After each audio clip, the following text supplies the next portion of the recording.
Assalamualaikum warahmatullahi wabarakatuh. Kami dari kelompok 11 akan memaparkan materi kelompok kami yang berjudul Kebijakan Kependudukan. Sebelum itu, terlebih dahulu saya akan memperkenalkan anggota dari kelompok 11. Yang pertama, atas nama Firdan. Yang kedua, atas nama Muhammad Yusriyadi. Yang ketiga, atas nama A. Muhammad Wahab Mahmud. Yang keempat, atas nama Muhammad Muntazhar S. Yang kelima, atas nama Marsanda Salsabila. Dan yang terakhir, atas nama Ulfa Alfiana. Selanjutnya, saya serahkan kepada pemateri pertama untuk memaparkan materinya. Nama saya Muhammad Muntazhar Sulaiman, NIM 903119042. Di sini saya akan mempresentasikan materi saya mengenai pengertian kebijakan kependudukan. Eldrek dalam Agus Dewianto 1995 mendefinisikan kebijakan kependudukan sebagai keputusan legislatif, program administrasi dan berbagai usaha pemerintah lainnya yang dimaksudkan untuk merubah kecenderungan penduduk yang ada demi kepentingan kehidupan dan kesejahteraan nasional. Kebijakan kependudukan merupakan suatu gejala relatif masih muda. Berbagai kebijakan bidang ekonomi maupun sosial merupakan alternatif dalam meningkatkan tingkat kesejahteraan penduduk. Kebijakan tersebut meliputi bidang antara lain penyediaan lapangan kerja, kesempatan pendidikan, meningkatkan kesehatan, serta usaha-usaha menambah kesejahteraan penduduk lainnya. Berbagai hal tersebut mempengaruhi penduduk baik mengenai jumlah, komposisi, dan distribusi atau persebaran pertumbuhan serta ciri-ciri penduduk lainnya. Tujuan kebijakan kependudukan. Secara umum, kebijakan kependudukan harus ditunjuk untuk 1. Melindungi kepentingan dan mengembangkan kesejahteraan penduduk itu sendiri, terutama generasi yang akan datang.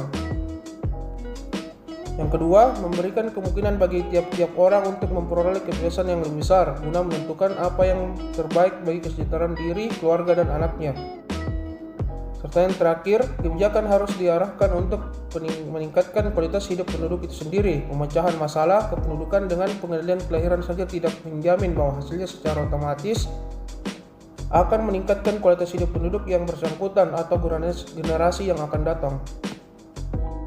Baiklah, Assalamualaikum warahmatullahi wabarakatuh. Nama saya Firdan dari kelas Ilmu Ekonomi A NIM 903119005. Jadi di sini saya akan melanjutkan pembahasan mengenai pengendalian kuantitas.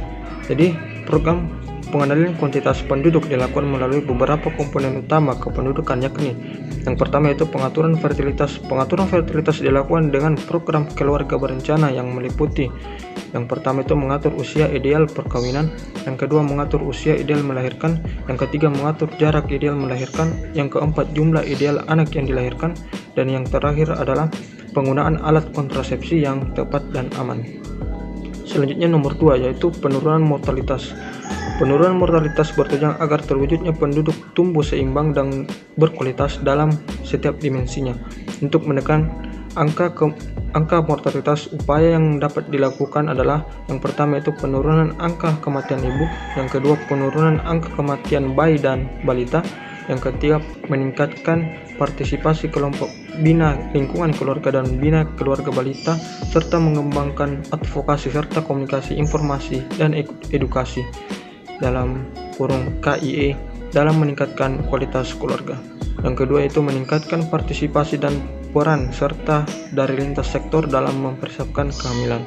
Yang terakhir yaitu nomor 3 pengarahan mobilitas. Penduduk pemerintah Indonesia mengadakan program pemindahan penduduk dengan transmigrasi. Konsep transmigrasi yang dicetuskan Indonesia merupakan kebijakan kependudukan yang secara sadar hendak mengurangi kependudukan Jawa dengan jalan memindahkannya keluar Pulau Jawa. Itu saja yang dapat saya sampaikan. Terima kasih. Wassalamualaikum warahmatullahi wabarakatuh. Assalamualaikum warahmatullahi wabarakatuh. Nama saya Muhammad Yusriyadi dari jurusan Ilmu Ekonomi kelas A. Selanjutnya yaitu kebijakan kependudukan di berbagai negara. Negara yang pertama yaitu Cina. Wancil polis kebijakan ini cukup berhasil dalam menurunkan tingginya rasio fertilitas penduduk Cina, yang dimana pada tahun 1980-an rasio fertilitas Cina yang semula 6 turun hingga mencapai 2,5. Rasio tersebut terus mengalami penurunan hingga pada tahun 2000-an, yakni sebesar 1,6, membuka lapangan pekerjaan sehingga penduduk pada usia produktif, menunda pernikahan serta kehamilan yang mana pada awalnya usia menikah sekitar 22 tahun menjadi 24 tahun. Kebijakan kependudukan di berbagai negara selanjutnya yaitu negara Jepang. Jepang membuka kesempatan untuk semua warga dunia yang ingin menjadi bagian dari negara Jepang atau warga negara, namun mereka harus telah tinggal di Jepang selama 10 tahun atau lebih setelah masa kedatangan mereka.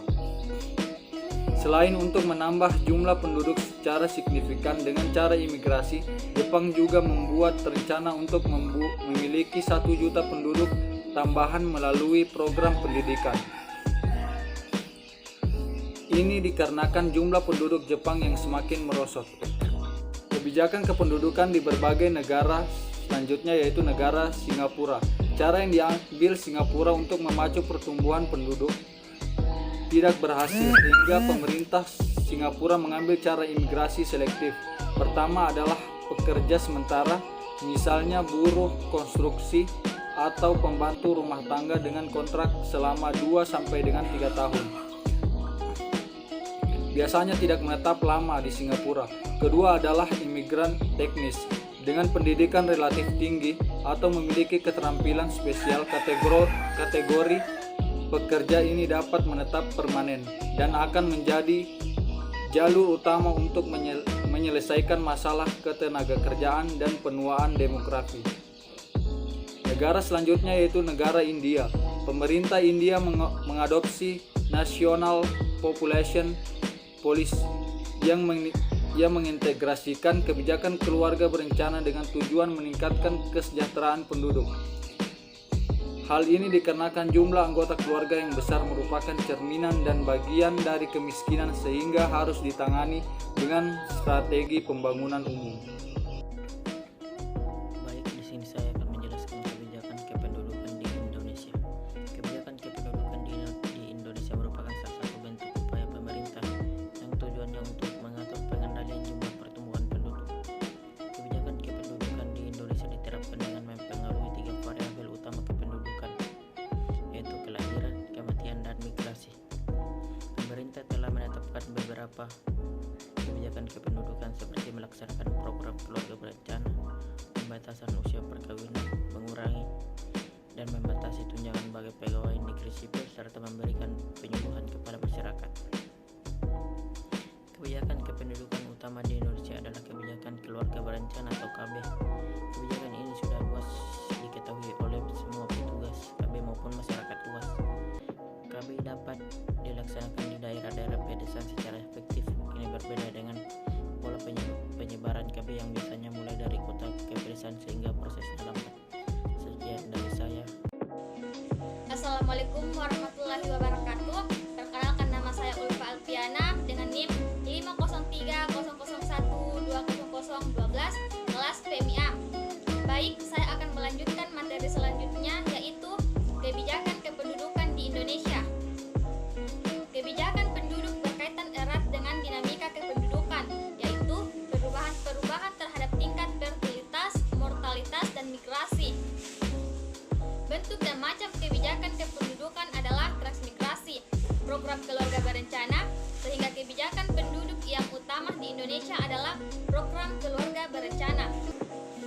Adapun kebijakan kependudukan Indonesia telah diatur dalam GBHN yang meliputi bidang-bidang pengendalian kelahiran, penurunan tingkat kematian, terutama kematian anak-anak, perpanjangan harapan kerja, penyebaran penduduk yang lebih serasi dan seimbang, pola urbanisasi yang lebih berimbang dan merata, perkembangan dan penyebaran angkatan kerja.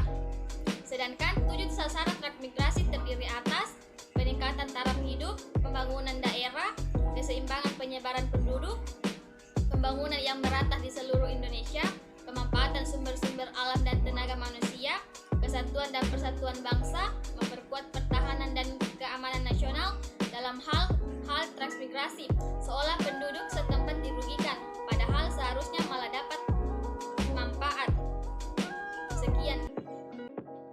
Assalamualaikum warahmatullahi wabarakatuh. Perkenalkan, nama saya Marsana Salsabila dengan NIM 5030012 dari kelas PMIA.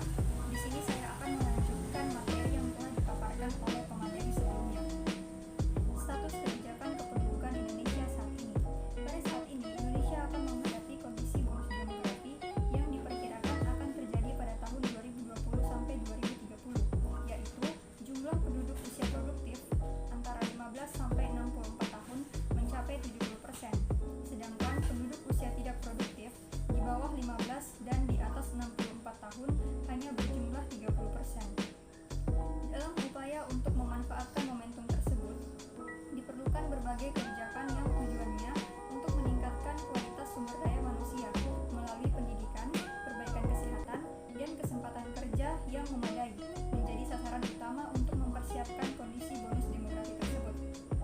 Dalam pembangunan kependudukan, Undang-Undang Nomor 52 Tahun 2009 tentang perkembangan kependudukan dan pembangunan keluarga dan juga diatur dalam Peraturan Pemerintah Nomor 87 Tahun 2014 tentang perkembangan kependudukan dan pembangunan keluarga, keluarga berencana, dan sistem informasi keluarga memberikan amanat kepada pemerintah dan pemerintah daerah untuk menyusun 8 perencanaan dan sistem informasi yang berkenan dengan upaya terencana untuk mewujudkan penduduk tumbuh seimbang dan mengembangkan kualitas penduduk pada seluruh dimensi penduduk yang berhubungan dengan perubahan keadaan kependudukan yang dapat berpengaruh dan dipengaruhi oleh keberhasilan pembangunan berkelanjutan dengan penduduk yang berkualitas dalam lingkungan yang sehat.